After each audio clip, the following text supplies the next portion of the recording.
Hello दोस्तों, तो हमारा जिंक्स का फर्स्ट सीजन खत्म हो चुका है। अब यहाँ से सीजन 2 शुरू होगा। तो तुम्हारा जिंक्स के चैप्टर 54 में स्वागत है। तो चलो शुरू करते हैं। सुबह हो गई है। जैक्योंग सोकर उठता है। जरूर उसे खालीपन का एहसास हो रहा होगा। अभी वो पूरी तरह से ठीक भी नहीं हुआ, फिर भी उसे ट्रेनिंग करनी है तो वो जिम जाता है। घर आने पर फिर वही खालीपन का एहसास होता है। वो खाना खाता है, डिशेस सिंक में फेंक कर चला जाता है। इसी खालीपन के साथ उसका दिन गुजर रहा है और इस तरह एक महीना बीत जाता है। बारिश हो रही है। जैक्योंग चेकअप के लिए हॉस्पिटल गया हुआ है। डॉक्टर बताता है जितना सोचा था ठीक होने में उससे ज्यादा टाइम लग रहा है, तो तुम्हें प्लास्टर अब भी लगाए रखना है और सबसे ज्यादा जरूरी बात कि तुम्हें अब बहुत ज्यादा आराम करना होगा। अभी के लिए अपनी ट्रेनिंग पूरी तरह से बंद कर दो। और इस तरह जैक्योंग को गुस्सा आ जाता है। एक ट्रेनिंग ही है जो उसे बहुत अच्छा लगता है। स्टीयरिंग व्हील पर अपना हाथ मारते हुए वो कहता है, मुझे ऐसा लग रहा है जैसे मेरा दिमाग ठीक नहीं है। मैं अंदर से खोखला महसूस कर रहा हूँ। मैंने कभी नहीं सोचा था कि मैं इस तरह लाइफ के पटरी से नीचे गिर जाऊंगा। इतनी सारी मेहनत की अपने चैंपियन टाइटल को बचाए रखने के लिए, और हुआ क्या? ये सब उस बाइक जुमन की वजह से हुआ है। घर आने के बाद जैक्योंग न्यूज देख रहा होता है जिसमें उसके बारे में ही बातें हो रही थी। वो आदमी कहता है, मेरी जानकारी के अनुसार जो जैक्योंग अभी के लिए अपनी इंजरी पर ध्यान दे रहा है। ऐसे सिचुएशन में फाइट करना ये उसका लापरवाही से भरा चॉइस था। अपनी इस कंडीशन को नजरअंदाज करके फाइट करना बहुत ही अनप्रोफेशनल है। मुझे कहना ही पड़ेगा कि ये बहुत ही निराशाजनक बात है। ये सुनते ही जैक्योंग टीवी बंद कर देता है। क्या गलत बोल रहा था ये? उनकी सारी बातें सही है। पहले ही ट्रीटमेंट करवाने के लिए डान ने भी कहा था और कोच ने भी कहा था, फिर भी जैक्योंग ने अपने आगे दोनों को इग्नोर किया।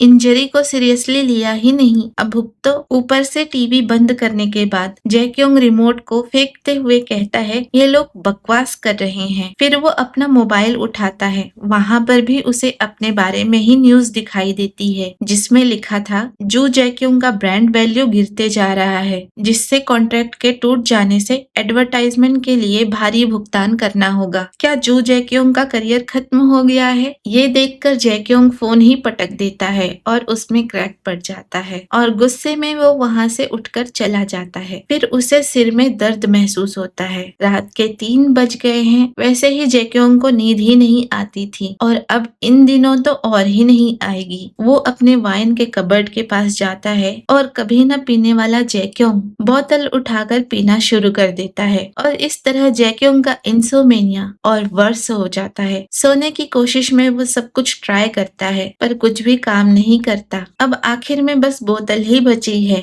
और इस तरह वो पीना शुरू कर देता है। फिर उसे एक बुरा सपना आता है। एक बड़ी काली परछाई उससे कहती है, जरा देखो खुद को, कितना पथेटिक। तुम्हें लगा तुम इम्पोर्टेंट हो? प्लीज, तुम तो कूड़े से भी बदतर हो और तुम अब किसी काम के भी नहीं रहे। तुम किसी काम में कभी भी अच्छे नहीं थे। तुम बेकार हो। इतने में जैक्योंग अचानक से उठ जाता है और जोर जोर से हांफने लगता है। तभी उसका फोन बजता है। वो उठकर हेलो कहता है। दूसरी ओर कोच था। वो कहता है, जैक्योंग, तुम्हारी आवाज को क्या हुआ? क्या तुम अभी सोकर उठे हो? कोई ना, आज 2 बजे के बाद जिम में आ जाना। हमने तुम्हारे फिजिकल थेरेपिस्ट के लिए इंटरव्यू शेड्यूल किया है। लगता है बारिश का मौसम चल रहा है। जैक्योंग जिम पहुंचता है। ठीक से ना सो पाने की वजह से उसकी आंखें काले गड्ढे में चली गई हैं। कोच उसे देखकर चौंक जाता है। वो पूछता है, क्या तुम ड्रिंक कर रहे थे? जैक्योंग कहता है, क्यों, क्या मुझे अलाउड नहीं है?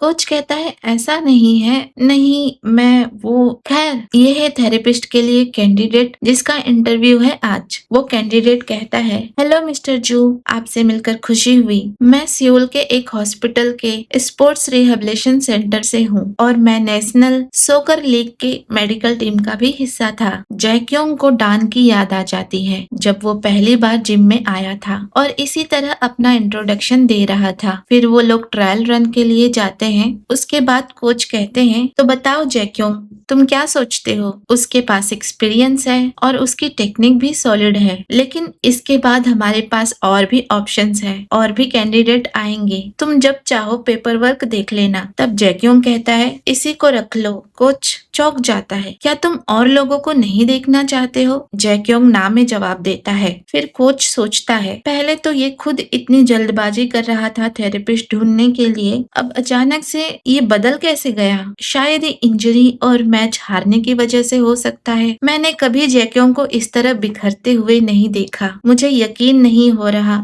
जो कभी छूता भी नहीं था, अब उसने ड्रिंक करना शुरू कर दिया है। मुझे लगा था कि ये तुरंत पहले की तरह ठीक हो जाएगा, लेकिन लगता है इस बार गहरा झटका लगा है। मैं उम्मीद करता हूँ कम से कम उसका कंधा जल्द ही ठीक हो जाए। मुझे बहुत फिक्र हो रही है। इतना सोचने के बाद कोच कहता है, ठीक है फिर इसे ही रख लेते हैं। बहुत बुरा हुआ।